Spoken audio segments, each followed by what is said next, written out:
Salut la compagnie, on se retrouve aujourd'hui pour parler de l'épisode 15 de Vinland Saga, dont le principal élément était assez prévisible parce qu'on avait Arned à l'épisode précédent qui avait dit voilà, je sors, je reviens bientôt. C'était évident qu'elle allait pas revenir, hein. C'est comme ton père quand il dit à ta mère je vais chercher des clopes. Elle revient pas, il se barre, et là c'est pareil.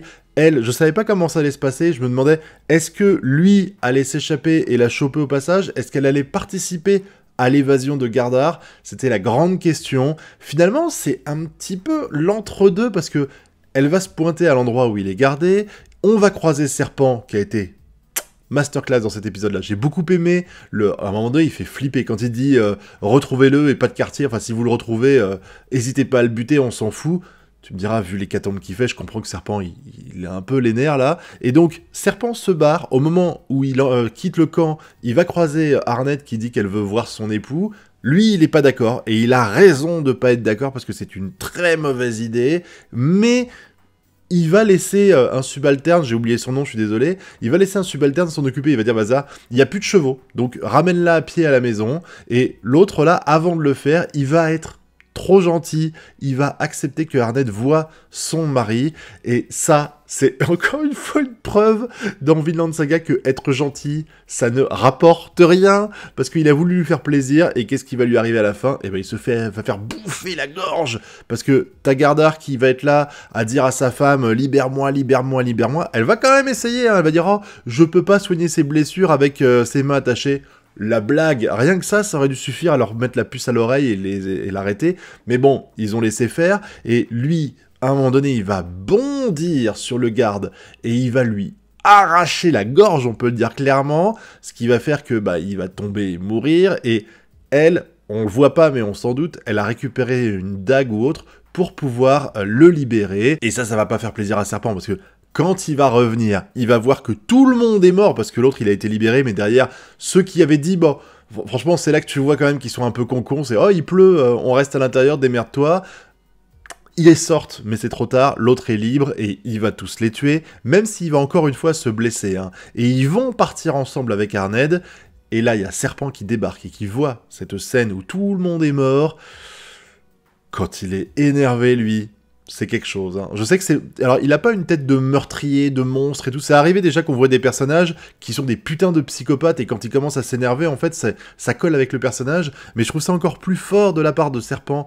Même si là, il fait pas psychopathe, mais tu sens qu'il est bien énervé. Je l'ai jamais vu dans cet état-là. Ça l'arrive de s'énerver un petit peu sur les trucs, mais là, tu sens que vraiment, c'est un truc sérieux. Il a la haine, il veut buter ce mec-là, et il va le rechercher un petit peu partout, parce qu'il sait qu'il y avait plus de chevaux dans l'écurie, donc ils sont partis à pied, et qu'il est encore une fois encore plus blessé, parce que un de ses soldats a quand même réussi à lui mettre un coup. Donc ils vont fouiller pas trop loin, et ils vont aller jusqu'au camp, au camp, à l'endroit où dort actuellement Thorfinn et Einar, et on va avoir, avant qu'il y ait la transition entre les deux, enfin avant qu'il y ait le lien entre les deux histoires, on va avoir la discussion entre les deux qui vont parler de la guerre, qui vont parler d'Einar et compagnie. Je vais pas trop m'étendre là-dessus, parce que c'était intéressant en fait ce qu'il disait, même si c'était très convenu. L'histoire du je fais encore des cauchemars avec tous les morts que j'ai faits qui essaient de me récupérer. Les métaphores sont jolies, où on voit les âmes à moitié décrépies là, en décomposition, qui tirent Thorfinn dans tous les sens.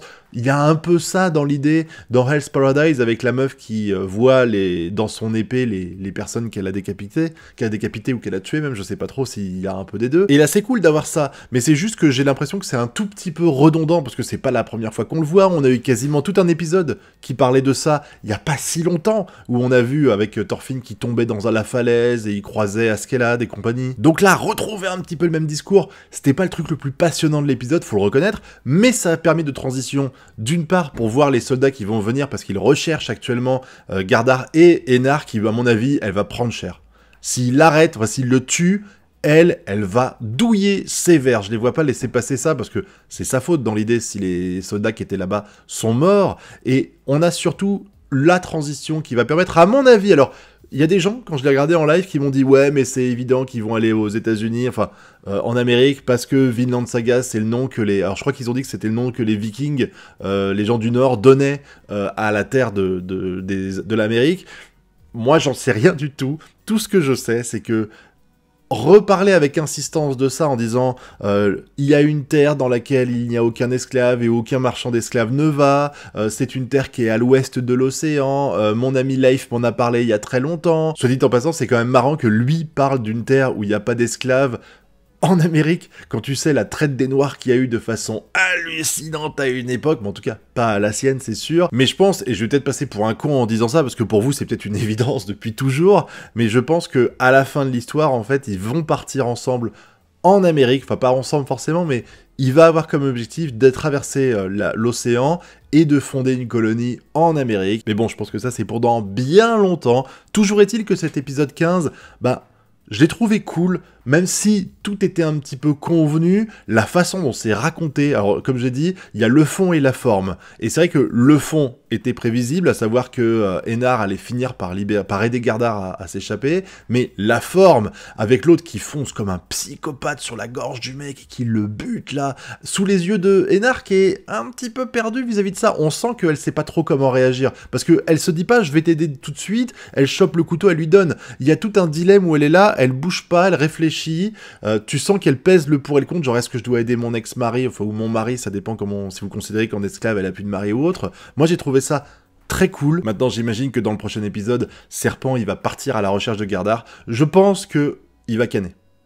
Pas Serpent, hein. Gardar, ça me paraît évident qu'il va pas survivre, en plus il est encore blessé, si ça se trouve il va même tomber tout seul, et elle va se retrouver comme une conne, Enar, sans personne, et livrée à elle-même, avec les conséquences que ça aura derrière, mais je pense que là, Gardar va crever, de la main de Serpent, ce serait cool que ce soit le cas, et derrière, Enar, elle va prendre hyper cher.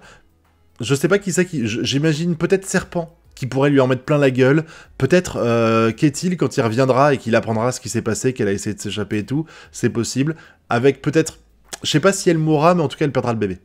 Au moins, là c'est prévision, là, on va essayer de voir un petit peu sur 1 ou 2 épisodes, parce que je pense que ça durera quand même pas trop longtemps, mais je pense que soit elle va kenner Enar à cause de ce qu'elle a fait, de la main de Ketil, je vois plus la main de Ketil que la main de Serpent. Serpent, je la vois plus la battre et perdre l'enfant, éventuellement si ça devait arriver. Soit c'est Ketil à mon avis qui va la battre à mort, ou au moins la battre au point qu'elle perde le bébé qu'elle porte actuellement. En plus, ce serait une sorte de retour de karma, genre il la frapperait et du coup il perdrait son enfant. Ce serait je vais pas dire que ce serait mérité, parce que voilà, mais ça permettrait d'avoir une sorte de punition pour avoir battu une femme. On verra, de toute façon, on sera bientôt fixé, j'espère, parce que je trouve que cette histoire-là, alors je sais qu'il y a beaucoup de gens, j'ai vu en commentaire qui pas de ma vidéo, parce que en général, les gens qui nous regardent sont plutôt intelligents, et ils acceptent qu'il y ait des changements de rythme, de ton, mais j'ai l'impression sur le net qu'il y a beaucoup de gens qui se plaignent du fait qu'actuellement il n'y a pas de combat, que Thorfinn est devenu une lopette, je reprends les termes que j'ai vus sur internet, alors qu'en fait, juste, depuis le début de cet arc-là, on essaie de nous mettre en place le fait que il a mûri, il a évolué, il a compris que ce qu'il avait fait c'était mal, et aujourd'hui il aimerait se repentir. C'était un petit peu le sujet de toute façon de toute la scène avec lui, où il explique qu'il a tué tellement de gens, tout ça, qu'il va falloir qu'il fasse plus de bien qu'il n'a fait de mal, blabla, voilà. C'était assez convenu tout ça, mais ça permettait de montrer encore une fois, même si on l'avait déjà vu à plusieurs reprises, l'évolution du personnage de Thorfinn, qui va de toute façon reprendre les armes à un moment donné, parce que ça me paraît évident qu'il va y avoir une grosse bagarre avec Ketil et Canute, et sans doute qu'il va participer à tout ça, parce que c'est vrai que si on passe les 3-4 prochaines saisons, je sais pas combien il y en a, à voir Thorfinn qui dit non, je veux pas être violent et tout, surtout qu'à un moment donné, je crois que c'est Enar qui lui pose la question, genre si ta vie est menacée, ou s'il y a besoin de partir en guerre, qu'est-ce que tu fais? Il dit je sais pas.